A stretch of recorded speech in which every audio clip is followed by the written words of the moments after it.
He painted the night sky as if it were alive, not still, not silent, but swirling, breathing, almost erupting with invisible force. Vincent van Gogh gave us the Starry Night, a canvas filled with movement, wonder, and cosmic fire, but inside his own mind there was no harmony. There was turbulence, there was fracture, there was war. Here at Stoic Lighthouse, we do not romanticize chaos or worship suffering.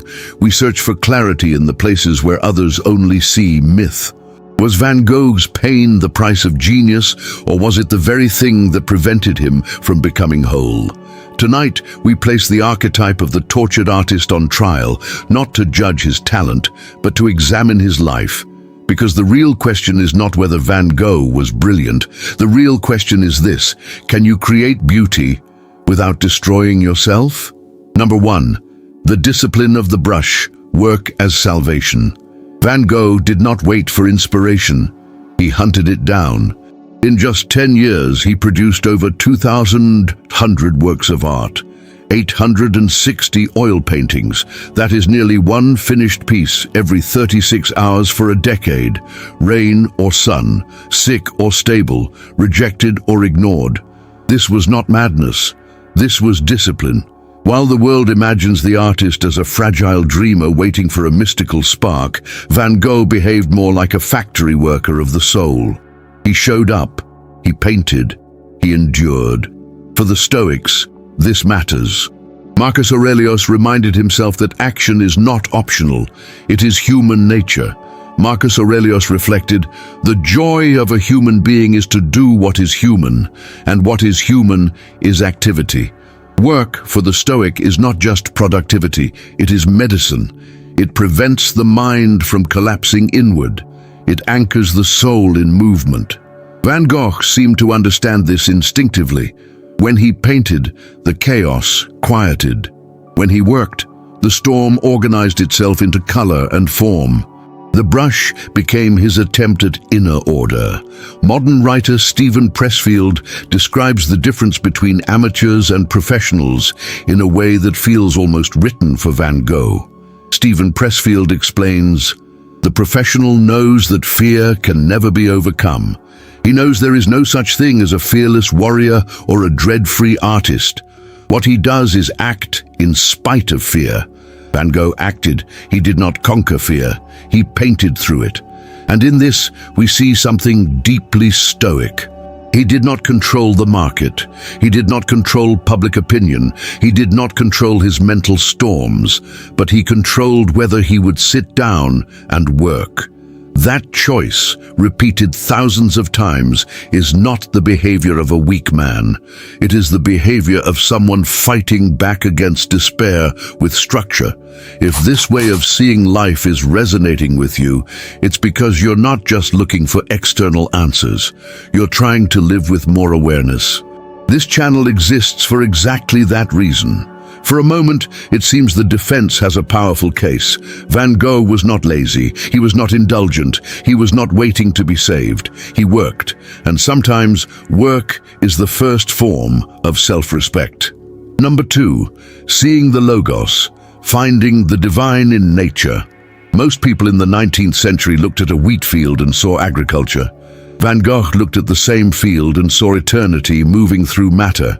He did not paint landscapes as decoration. He painted them as revelation. The cypress trees twist like flames. The stars pulse like living organisms.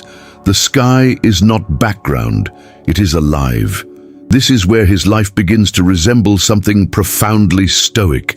The early Stoics believed the universe was not random chaos, but a living, rational organism governed by the Logos, a divine intelligence woven into every rock, every breath, every star.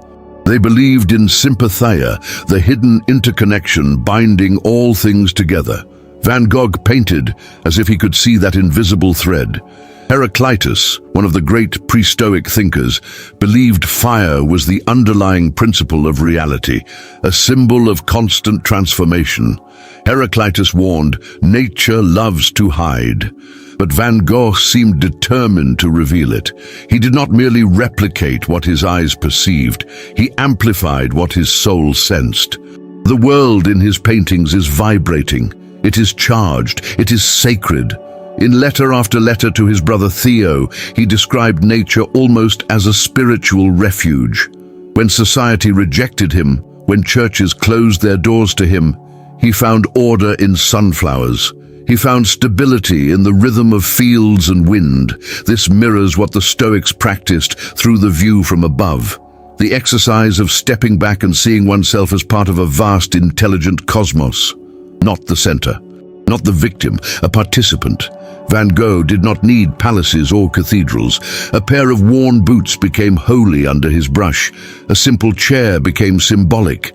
A night sky became infinite. He perceived meaning where others saw emptiness. And that ability, that sensitivity to the divine structure beneath ordinary life is not weakness, it is vision. For a moment, the defense grows stronger. He worked like a Stoic. He saw like a Stoic. But seeing the logos on canvas is not the same as living in harmony with it. Number 3, resilient in rejection, creating without applause. Imagine dedicating your entire life to something and almost no one caring.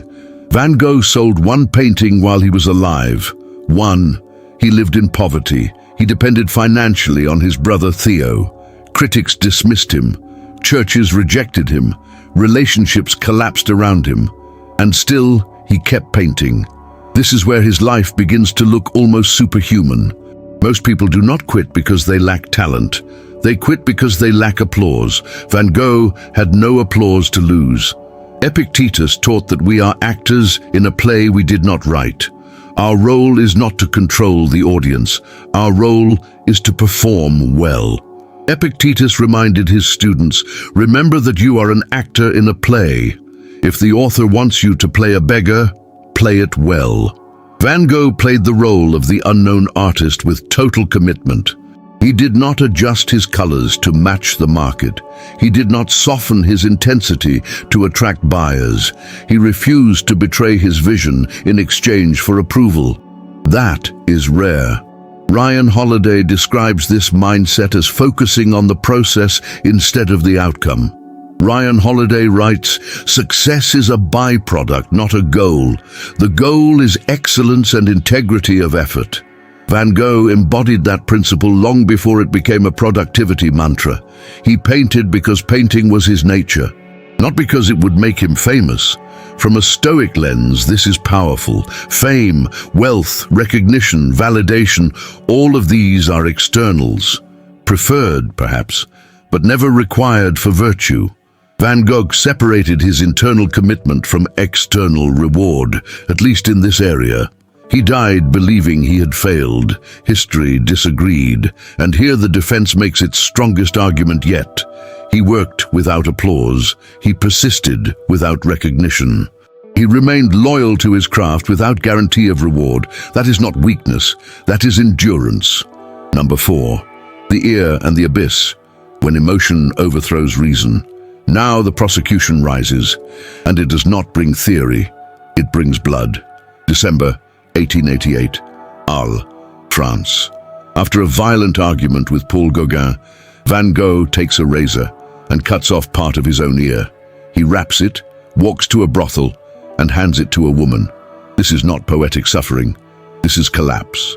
For the Stoics, the greatest threat to a human being is not poverty, not rejection, not illness. It is the loss of inner command.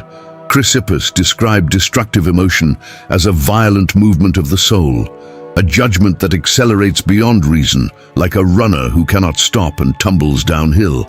Van Gogh was tumbling. This was not sensitivity, this was emotional overthrow.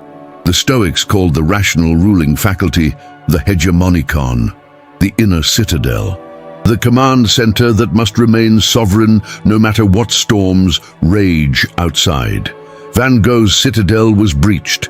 He was not merely emotional, he was ruled by emotion. His rage, his manic highs, his crushing depressions, they did not visit him, they governed him.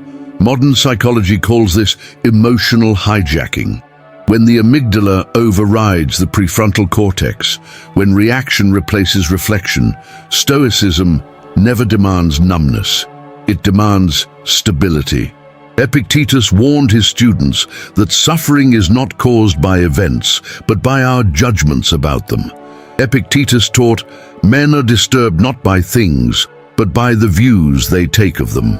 Van Gogh's suffering was not only external rejection, it was internal interpretation spiraling beyond control, and this is where the defense begins to weaken. Because discipline in work does not equal discipline in emotion. You can produce masterpieces and still be mastered by your own mind. The ear was not just an injury, it was evidence that genius does not guarantee governance of the self. Number 5. The tyranny of need. The collapse of self-sufficiency. If emotional instability weakened Van Gogh's inner citadel, dependence shattered it. A Stoic seeks autarky, inner self-sufficiency. Not isolation, but freedom from emotional captivity. The understanding that your peace cannot be placed in someone else's hands. Van Gogh never achieved that freedom.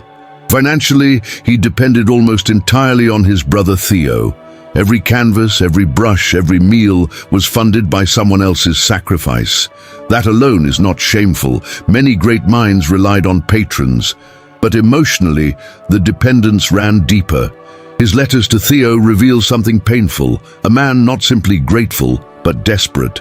A man who needed reassurance the way others need oxygen. He longed for approval from Gauguin. He yearned for romantic salvation from women who did not love him back. He dreamed of building an artistic brotherhood in the Yellow House, hoping community would silence his loneliness. When Gauguin left, the dream collapsed, and so did he. Musonius Rufus believed strength meant being able to endure solitude without emotional disintegration. Musonius Rufus taught, he who depends on another for happiness is a slave, even if he wears a crown. Van Gogh's chains were invisible, but they were heavy. He placed the key to his peace in other people's pockets. Ralph Waldo Emerson, deeply influenced by Stoic thought, warned against this outward dependency. Ralph Waldo Emerson wrote, "Nothing can bring you peace but yourself. Nothing can bring you peace but the triumph of principles." Van Gogh had principles in art, but he did not yet possess peace in himself. This is the silent danger of creative sensitivity without philosophical structure, when connection becomes need, when love becomes rescue, when companionship becomes survival. A Stoic can love deeply, but never desperately, and Van Gogh's heart, as brilliant as his brush, was desperate. That desperation does not erase his greatness, but it disqualifies him from wisdom. Number 6, the Wheatfield decision, escape or Stoic choice, July 1890. A wheat field under an open sky. Dark birds cutting across the horizon, a pistol, a single shot to the chest. 2 days later, Vincent van Gogh dies in his brother's arms. Now the question becomes unavoidable. Was this a Stoic exit or a surrender? Stoicism does not blindly condemn suicide. This is what makes the philosophy uncomfortable and intellectually honest. Seneca defended the idea of the open door. But if circumstances make a virtuous life impossible, tyranny, irreversible degradation, unbearable physical suffering, a rational departure can be chosen with composure. Seneca wrote calmly about death as an option available to the wise. Seneca argued, "The wise man lives as long as he ought, not as long as he can." But composure is the key word. Van Gogh's final recorded words to Theo were devastating. "The sadness will last forever." This is not the tone of a philosopher walking through the open door with serenity. This is the voice of a man overwhelmed.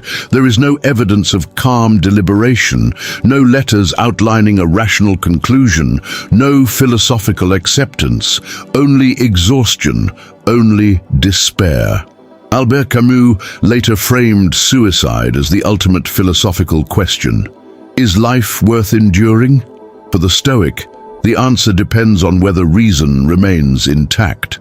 If the ruling faculty is sovereign, suffering can be endured. If the ruling faculty collapses, suffering becomes suffocation. Van Gogh did not step away from life because virtue was impossible. He stepped away because the pain inside his own mind became unbearable. This is not condemnation, it is tragedy. The prosecution rests its most powerful argument here. Genius did not save him. Vision did not stabilize him. Talent did not protect him. Without inner governance, even brilliance can implode. And that forces us to confront something uncomfortable. Sensitivity without structure is dangerous. Number 7.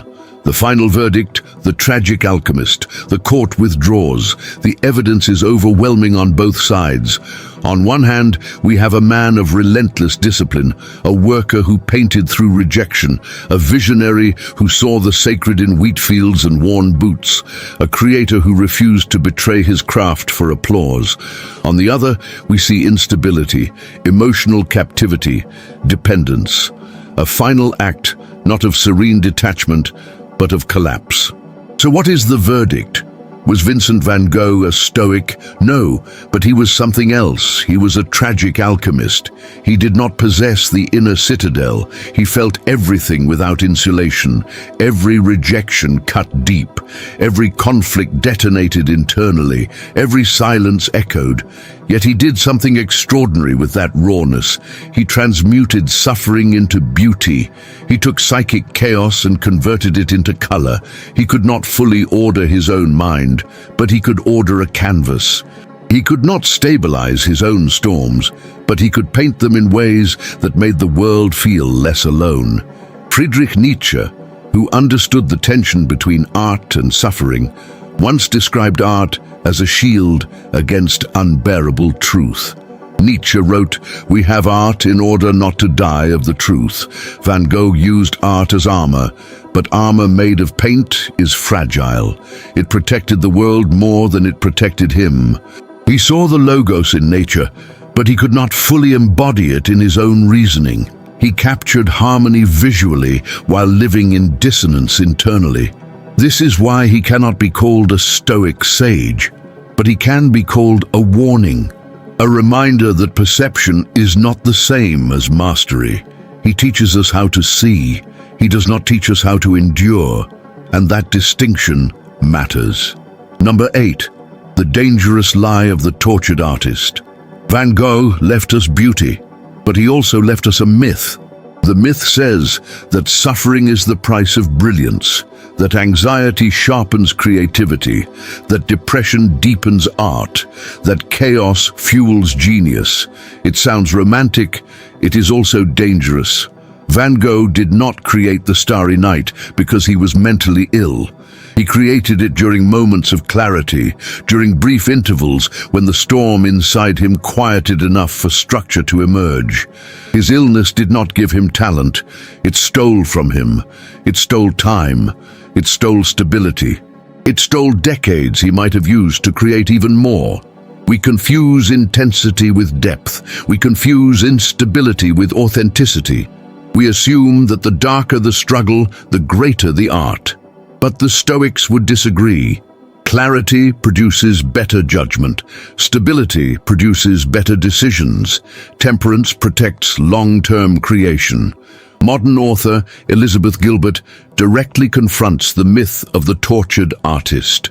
Elizabeth Gilbert argues, you do not need to suffer to create. Suffering does not make your art deeper. It only makes your life harder. Creativity is not born from illness, it is sustained by health.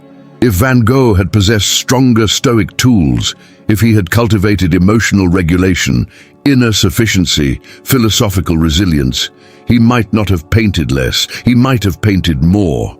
And this is the uncomfortable truth. Romanticizing suffering does not honor him, it repeats his mistake. The lesson is not to burn brighter. The lesson is to build stronger. Genius without governance collapses, vision without stability implodes, and sensitivity without philosophy self-destructs. Van Gogh's tragedy is not proof that pain is necessary for greatness. It is proof that greatness without inner structure is fragile. He was not a Stoic sage. He did not master his inner world. He did not build the unshakable citadel the philosophy demands. But he gave us something else. He showed us how deeply a human being can see. He revealed the fire inside Wheatfields, the movement inside the night sky, the sacred hidden in ordinary things. He expanded our perception of reality.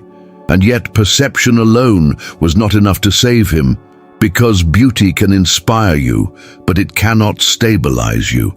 You can see the divine in the stars and still be overwhelmed by the darkness inside your own mind. Van Gogh's life leaves us with a question far more personal than artistic. Are you cultivating vision, or are you cultivating strength? Because one without the other is fragile. Everything external can be brilliant, admired, even eternal. But if your inner world is unstable, no achievement will feel like peace. If this reflection stayed with you, consider subscribing and continuing this journey with our community.